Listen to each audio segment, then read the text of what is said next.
welcome back to AWS AI Innovation Day. I'm Jasmine Kyles, joined here with my co-host, the one and only A.M. Grabelny. There is only one, thankfully.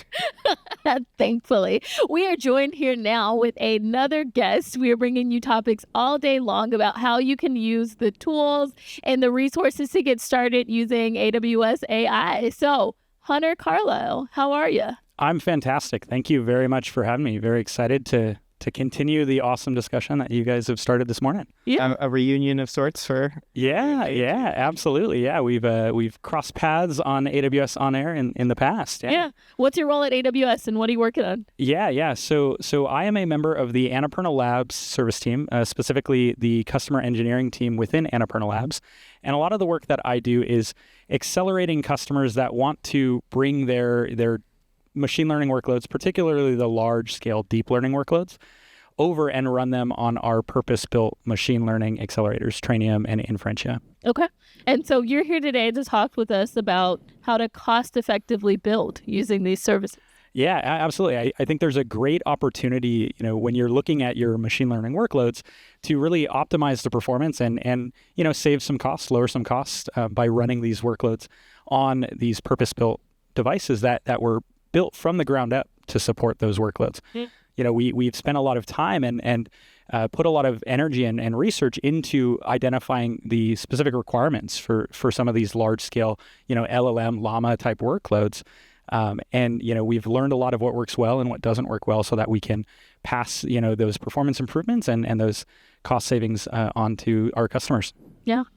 And what tell us a little bit. Let's get a little intro to Trainium and Inferentia. Tell us a bit about what you're seeing in terms of where you in generative AI workloads on those chips. Yeah, absolutely. So, our evolution in the kind of machine learning space here at AWS, particularly with these chips, the Trainium and Inferentia devices, it started, over a decade ago, okay. As we started looking at how customers were evolving their compute usage and the devices that they were using to run these ML workloads. And it really started to accelerate, I would say maybe back around 2015, 2016, when deep learning started to become more and more prominent. At the time, computer vision was kind of all the rage. And that's what a lot of, if you think back, there was a lot of stories about self-driving cars and that technology back in 2015, 2016.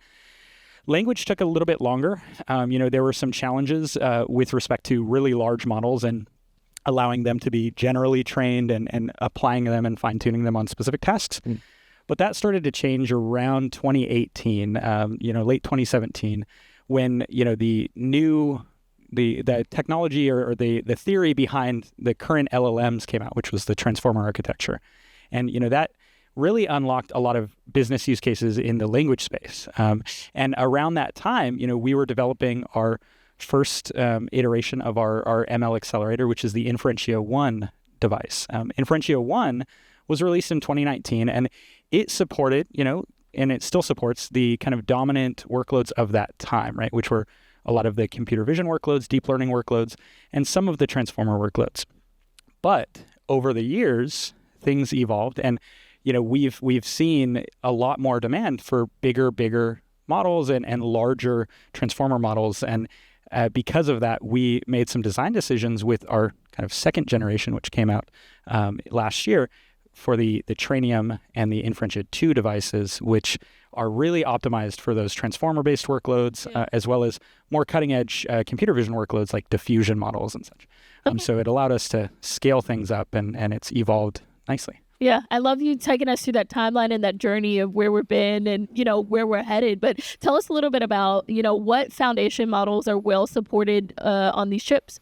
Yeah, absolutely. So virtually anything that is in that kind of transformer family of models is generally going to perform fairly well. So we have really, really good support for things like Llama, the open source meta, up including the latest release, Llama 3.1 405B. That largest model that was just released last week. We also have really good support for GPT family of models, so things like GPT-2, GPT Neo X. We also have good support for things like Mistral and other models. We also support a variety of frameworks. So whether you're working in PyTorch, which is probably our most well supported, and that's where most of our customers are working, is with PyTorch. But we also have good, strong support for things like TensorFlow and JAX as well, which is a kind of a newer, emerging framework. So, there's lots of options, and our goal is to make it as reduce the friction as much as we can, make it as simple as possible to take those workloads that you might already be running elsewhere on CPUs or on GPUs and bring them over to run them on our devices. So, Hunter, if memory serves me correctly, you are a top-notch demo leader. You demo I've been like known no to demo a other. bit. Yes, thank you. I appreciate that. Is how I'll put it. Maybe we can pull up your screen and we can learn a little bit more as we talk through what you're going to show. You're going to show us. We're actually going to deploy a model out, right, for inference. We're not doing any training or anything like that. No. In inference. This case, I'm using a model that's already been trained by folks much smarter than I at Stability AI. Okay. I'm using Stable Diffusion is what I'm doing. I was torn between Llama, another text demo like what we just saw with the Graviton. But I decided the image might be a little bit more fun. Maybe we can get some fun prompts to do. Yeah. But the core ideas are the same here with this Stable Diffusion model that we're going to be running with. Okay, let's get into it. Maybe let's show up your screen and see where we're headed with Stable Diffusion. So Stable Diffusion, on the left is my kind of notebook that I'm running. And I'm actually running this directly on an Inferentia 2 instance, an Inf2 48XL, which has 12 devices and 24 cores available, neuron cores. Stable Diffusion XL, which is capable of generating large models of, maybe 1024 by 1024 pixel size, image size. Stable Diffusion XL is actually not a single model. That's one key difference between something like Stable Diffusion and like a Llama model. It's actually a pipeline of multiple models because there's a text model that takes your prompt, your input, and then there's image models that actually take that text input and kind of permute the internal representation of the image to align it closer to your text. Mm-hmm. So it's actually kind of an ensemble or a pipeline of multiple models, and each one of those models, this is kind of a key thing to note with Neuron. Each one of those models you want to compile individually so that it can run on our hardware. Okay. In order I gotta stop you just for a second. We got chat. We got chat coming in. This is actually a very interesting point. Sunita covered this a bit too in Graviton and running, parameterized, quantized models on Graviton. I think chat's having some questions around, which chipset for which workload, right? And I think Stable Diffusion's a great model that you've chosen here to maybe we could have me try and explain it, and nobody wants that. Trust me. Yeah. Hunter, I'm hoping that maybe you can talk to us a bit more about what Sina mentioned earlier, right? There's a diversity of workloads when it comes to running LLMs and foundation models. Could you tell us a little bit about when Inferentia and Trainium become part of the conversation? Yeah. So, one of the challenges that you often face when you're looking at your workload is identifying the right size of model. So maybe we'll start with just language models because it's a little bit simpler in that regard. So, there's different sizes of models that you can use. There are things like on the smaller side, things like BERT model. BERT models were one of the first transformer models to really gain wide prominence. And, they're an encoder-based model, so they're really good for taking text and understanding kind of the meaning of that, for maybe doing something like a RAG type workload where you're searching, for similar documents or something like that. Encoder-based models like BERT are generally pretty small. We're talking, 300 to 700 million parameters. In context of maybe how much memory would be required to load that model and run it, that's probably somewhere around a gigabyte of memory. Okay. Maybe as low as like 400, 500 megabytes of memory. When you're looking at larger models, so generative models like Llama, what we were seeing earlier, the smallest Llama models are, officially published by Meta are 8 billion for the latest one and 7 billion for the previous version. And those are the parameter sizes. And that's the number of parameters. So there's 7 billion parameters, and each one of those parameters, if you're using the kind of standard, floating point 16 data type, FP16, that's going to require 7 billion parameters, would require roughly 15 gigabytes of memory, right? Okay. And so, the laptop that I'm using right in front of me only has 8 gigabytes of memory. So already I can't run it on my local laptop, right? I'm going to need to run it on a larger machine. When you're looking at, your devices, you need to keep into account, how much memory is going to be required to load that model. Right. And that's just to run inference. If you're trying to train that model, and I saw some questions earlier around QLoRa and stuff, which I can talk to in a sec. If you're trying to train that model, you're going to need 3 or 4 times that much memory to handle all of the weights as they're getting updated and the gradient updates during back propagation. So it's a very memory intensive process. And, as you're, let's just take that further to the larger models that just came out, 405B, right? In order to run that in full precision, you're requiring 800 to 900 gigabytes of memory, right? Nearly a terabyte of memory, which is usually beyond the available compute resources. And in those cases, you have to go to distributed compute.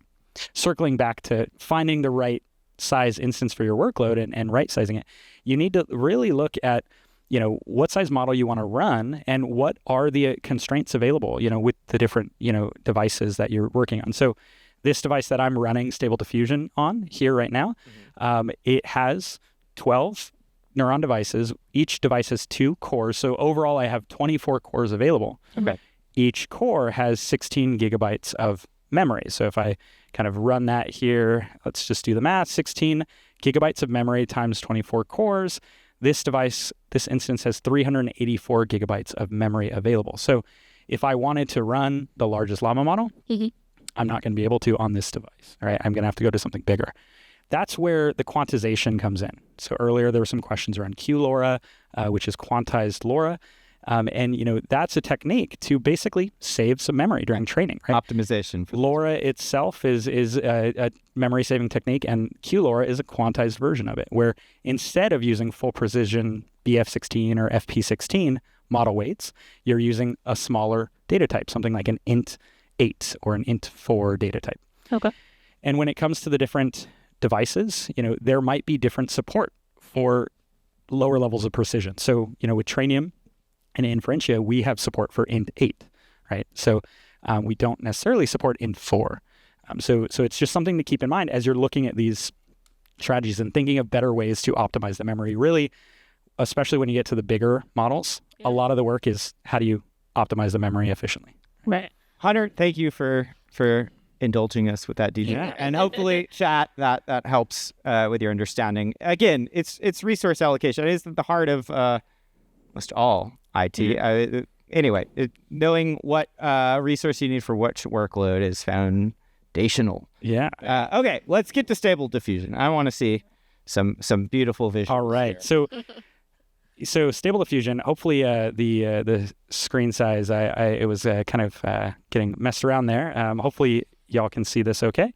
So coming back to Stable Diffusion, it's ultimately an image generation model, and I've already actually loaded it on my device here, but just to show you kind of what it does, here I've got a prompt. I like, the idea of animals doing funny, silly jobs. So I've got a manatee astronaut in space, and I'm kind of asking for it to be kind of futuristic, muted colors, 8K, detailed, kind of how I would describe like an piece of art in a museum or something. Yeah. I there's like whole websites dedicated to prompt optimization for specifically Stable Diffusion I've seen too. Yeah. You can get really far. And, the way these work, which we'll see a little bit more iteratively in a moment, the way these work is it kind of starts from random noise and it makes the image better and better over a certain number of iterations.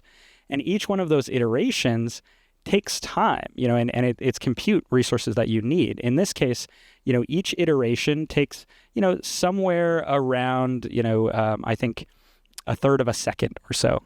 In this case, it looks like we my can't image see is not coming through. Yeah, can't see your desktop anymore or your Jupyter notebook.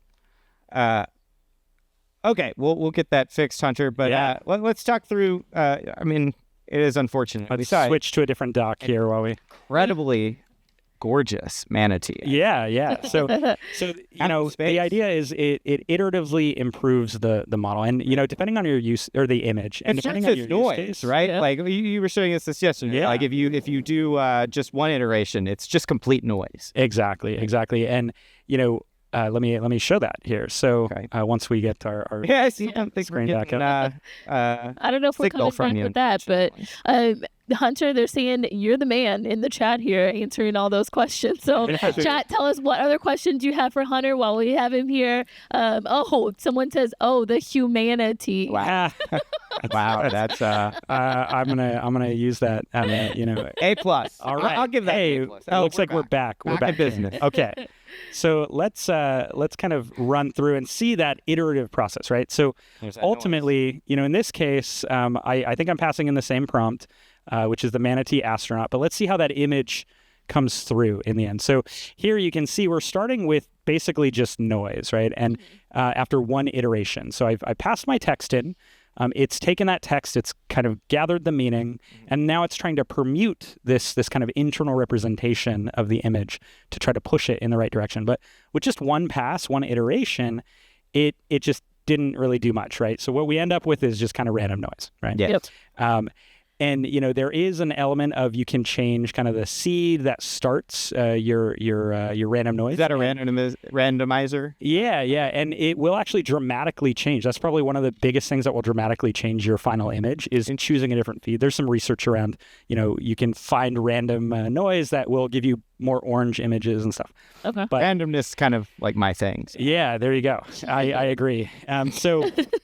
So here, after two iterations, we still kind of are a little bit noisy, but now we can start to maybe see maybe echoes of manatee-esque things, right? We kind of have this blob. We might have some space stuff. Space junk. If I squint, like I'm looking at clouds, it almost looks like it could be a manatee. We've got like kind of maybe some lips of. Aren't we kind of wired for this though to find? We are. Humans are incredibly adept at finding patterns where there's nothing meaningful. So here, after 3 iterations, now we've clearly got some sort of a space thing, maybe more of an alien at this point, but it looks like those are maybe manatee eyes, right? It's permuting things closer and closer. And now after 5 iterations, we've got much more of a manatee. It's kind of cartoony, but if you were to show this to any middle schooler, they probably would say you kind of failed to draw a manatee in space, which is essentially passing the sniff test. I might go bloodhound, like a maybe bloodhound. Yeah, it's got the jowls. It should almost be a hippo. Not quite sure what it is yet. Yeah. Yes. Now, after just 10 iterations, and here this, it was kind of running while I was chatting, but it took about 2 seconds. So, within 2 seconds, we've now got an image that, it decently, again, passes the sniff test. Now, if you know what a manatee is, you'll probably recognize that as a manatee. Right. And when we let it run for 20 iterations, which was about 5 seconds, here you can see we've got now a more maybe dignified space manatee. And 30 iterations, which I find, kind of diminishing returns beyond 30. But now we've got a manatee that, it took about 8 seconds to generate. We've got a nice glassy, kind of spherical visor or whatever it's called. And, it's a manatee there. And notice it is a different image than what we had way up above because I had a different random seed. Oh, yeah. Interesting. So if I were to kind of do that, and let's let this run for maybe 25, with the same random seed that I was using below, I should see the same image. Similar. It should be actually exactly the same. Identical. Yeah. Okay. Here. So you can see that took about 6 seconds. And there, I guess it's a little bit different because I did a different number of steps. So. Chat suggesting that the manatee actually becomes real, and I believe they mean living after 1,000 iterations. At some point, it gets a soul and it emerges from some data center somewhere. And we have a zoo for the manatees that I've created. That's not true, not accurate. Not true. Just not official messaging. So ultimately, the process to actually run this and get it working, like I said earlier, there's compilation involved, right? In order to get the best performance out of our hardware, you need to compile your model. You can't just kind of take your existing PyTorch script and run it. Right. So we've done a lot of work to try to make that simpler and easier. And, the way that I did this is I kind of broke it apart and compiled each model piece bit by bit. But, we've actually partnered really closely with Hugging Face, the open source community of Hugging Face and their transformers and diffusers library to create something called Optimum Neuron. And that allows us to basically really simplify this process. And in maybe 5 lines of code, we can get up and running. Very cool. The easiest way to do that is actually through SageMaker Jumpstart. So okay. I will pivot very briefly over here. SageMaker Jumpstart. Here I've got SageMaker Studio running, and Jumpstart allows you to very quickly kind of jumpstart or bootstrap code to run all sorts of models. So if I just search for Neuron, you'll find all the models that are supported. We support a lot of the llama models. There are many thousands more models that are supported, but these are the ones where we have a pre-baked template. Yeah. I'm sorry, Hunter. I know we got a little sidetracked and had some technical difficulties. I don't think we're going to be able to get to the rest. I know you wanted to talk the Neuron SDK too, but I think we can leave this as an experiment for the audience to go check out on their own. On that note, do you have any suggestions where they can go to learn more before we? Absolutely. Just going to the AWS Neuron documentation. Google searching AWS Neuron should get you there, and that's probably the best place to get started and get your hands dirty. Thank you for everything. Thank you very much for having me. Sorry for the technical difficulties. No, this is phenomenal. We really appreciate it learning about AWS purpose-built chips, and we want to know more. So come back, join us. Absolutely, we'll do anytime. And speaking of Hugging Face, we're about to hear from them. Yeah. So stick around.